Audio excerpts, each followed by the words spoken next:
Hey guys, welcome back to my channel and welcome to today's video. So today's video is very exciting because, as you probably guessed from the title, it's how I passed my driving test finally. And we do actually have a very special guest over here. Hello. So she's just peeping in watching me because we've been on drives today by ourselves. It's been amazing. By the time this video is going to probably crash, but let's not think like that. So yeah, if you do want to find out how you pass your driving test and how I passed mine and everything like that, just keep on watching. If you do enjoy the video, don't forget to leave a big thumbs up and subscribe down below. And without further ado, let's jump straight on into it. Right, okay, so a little bit of background. I passed my theory test in September. I made a video all about how you pass that first time and everything like that, so I will link that down below. And I have been learning to drive since June the 18th, I think, last year, which was 2 days after my 17th birthday. I had 3 months of insurance on my dad's car, which I went out pretty much every single night. Then that ended in September, and then in October I took a driving lesson, which I absolutely hated. I didn't like the idea of it. I felt like she was trying to get money out of you. A car stunk of smoke, and basically the way that I drove, she was basically telling me it was completely wrong. And because I've been driving so long, it was like a habit by that point, so it would have been hard to break. So I didn't really want to take another driving lesson. So then I took a little break from driving, and then my dad had a week off in November, so that whole week I booked provisional insurance, and then I managed to book my test on a cancellation for the Friday, bearing in mind I booked this on the Tuesday, so it was pretty close. So on my first driving test, obviously I failed it. I got 13 minors, which is a lot, and 1 serious. So basically I misunderstood what he said when he wanted me to do my reverse park manoeuvre, so I kind of went all the way down the car park, and then I got in a dodgy angle and ended up mounting the curb, and it all went wrong. And then I got 6 minors on my signalling, 1 on change of direction, 1 on change of speed. I got one of my show me tell me questions wrong because I didn't know how you check the tyre pressure. I got 1 on awareness and planning, 1 on vehicle checks, and 1 for inappropriate speed and undue hesitation. So obviously I well and truly failed that, and I was absolutely devastated because I knew that for the new test you had to use a sat nav. It was all new manoeuvres, and the test was twice as long, and it was all going to be a lot harder, but what could you do? So I completely stopped driving then until probably January, because I just didn't want to get back behind the wheel of a car, to be honest, because I was just on such a downer. And then in January I started insuring my dad's car like every single weekend. And then in late February I actually booked my driving test. So the next available date was April the 16th and April the 17th. The last test I took was at 10:24, so I kind of wanted to do it at the same time again because I knew the traffic was okay. So what I did was I booked my test for April 17th at 10:24, which was yesterday. And then my dad took the day off work, so obviously we could do it in his car. And then we said, right, I'm going to insure every weekend up until that point. And then from, I think it was like the 1st of April when the clocks changed, so it was light at night, I insured for like 2.5 weeks straight so that I could go driving every single night.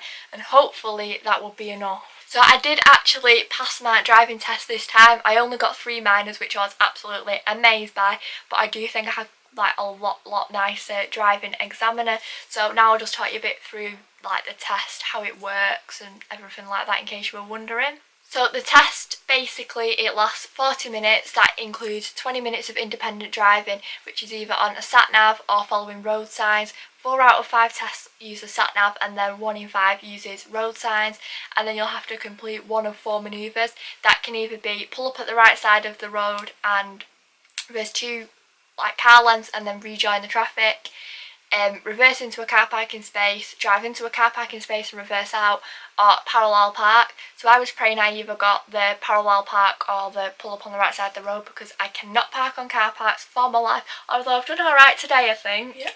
So yeah, and then 1 in 3 tests also you have to do an emergency stop. I've done 2 tests and I wasn't asked to do 1 on neither of them, so must have just felt lucky. And then for the other like 10-15 minutes of the test, he just follows your directions. No, you just follow his directions. So basically you sit in the room waiting to go in. And then all the driving examiners come out, so they were like Miss Dunley, and I was like, yo, that's me! So then you walk up and you have to sign this thing to basically say you've been living in the UK for more than 90 days, I think, and you've not changed address or anything like that. And then they say, would you like your instructor to come with me? So obviously my instructor was my dad, but yeah, we called him the instructor for the day. So I said yeah.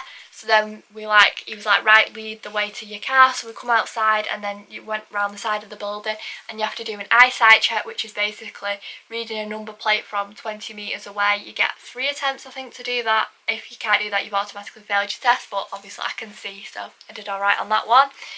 And then he was like, right, okay, get in your car and make yourself comfortable.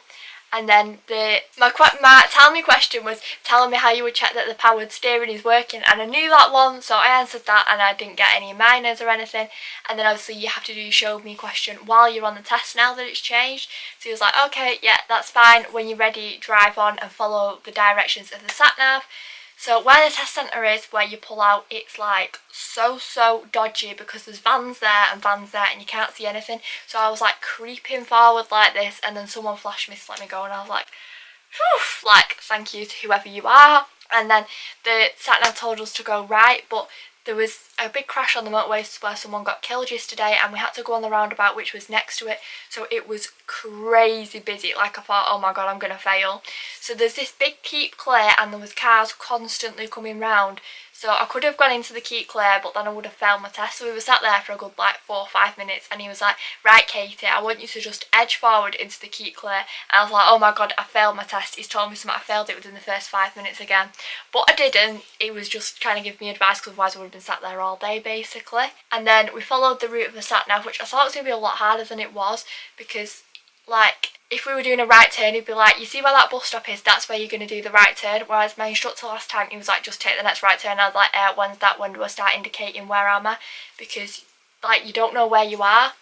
But luckily enough, the route that we went on, me and my dad had found a load of routes on the internet, and it was that exact same route we'd done about 2 days before. So I kind of low-key knew the roads, even though I didn't. And obviously you have to keep pulling up at the curb and pulling away just to check that you can like physically do that. And that was all fine. Then it got to the end of the sat nav, and then he was like, right, that is the end of the sat nav. From now on I want you to follow the road traffic signs and go straight ahead unless I tell you to like turn or whatever. So we went round some streets which had like one-way systems, and what else was there? Like all sorts of things where you've got to basically know how the road works. And then he was like, right, pull up on the left, you're going to do your manoeuvre. So he told me that he wanted me to pull up on the right side of the road and then reverse 2 car lengths and then rejoin the traffic. So I did that, and then I picked up my 2 minors on that because I wasn't observing in my mirrors enough, I think. But I think my head was like this, like I didn't know where I was going, but it don't matter. I'm not good at reversing. And then I rejoined the traffic. And my other minor was for clearance or obstructions. I'm not sure where I picked that up, to be honest. But I'm just glad I only got 3, because from 13 that is pretty amazing. So then we just kind of drove on some more, and then I kind of knew we were heading back towards the test centre. So I was like, yes, the test is nearly over. So it's about half an hour later. And then he directed me to there, and then we pulled in, and then he was like, drive into a parking bay, it doesn't matter if you're on the line or whatever, just park into it. And I was like, right, okay then. So I went in the middle of like 3 bays because I didn't have to like get in the lines. And then he was like, right, okay Kate, I want you to turn your engine off. And I knew at this point, I was like, I think I've passed, because last time he never told you to do that, because obviously once you've got like a proper licence, you can't use provisional insurance anymore. So I was like, so if you tell me to turn the car off, that means I can't drive home, so maybe that means I've passed. And he's like, I'm just going to add up all of the minors, and he put his, like, this sheet here, he put it on, like, the dashboard of the car, and I was like that, trying to look, and I scanned my eyes down the serious and dangerous, and I was like, oh my god, there's no marks, and he was like, I'm pleased to tell you, you've passed with 3 minors, just check your mirrors more and stuff, and once you get into the habit of that, you'll be like perfect. And I was like, oh my god, like, can you believe it? So yeah, it is kind of like the end of an era now, I guess. So that is my driving test experience, and obviously it was a positive one this time.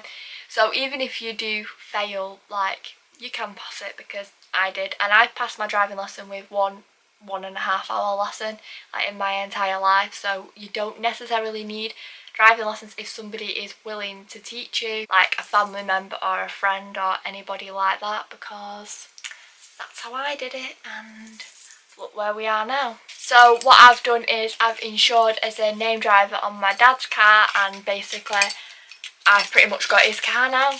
So I've got my car keys here, and I've got about 15 key rings to pick from, so I've chosen these two at the moment. And oh my god, insurance is bloody expensive. I'm only insured till January, and I can't get over how much it was. Like, these monthly hauls might be having to stop soon.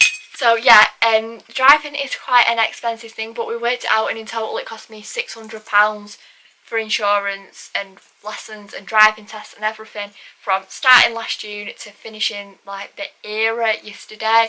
And the average person, I think it cost £1,000 to £1,500. So you definitely do save a lot of money if you choose to not go for lessons, even though I'm not saying you should do that, because obviously that's like the dumb way, but YouTube videos that work for me. So if you have enjoyed watching this video, if it's helped you in any way, shape or form, don't forget to leave a big thumbs up and subscribe down below. I hope you all pass your driving test very, very soon, and I'll see you in next week's video. Bye!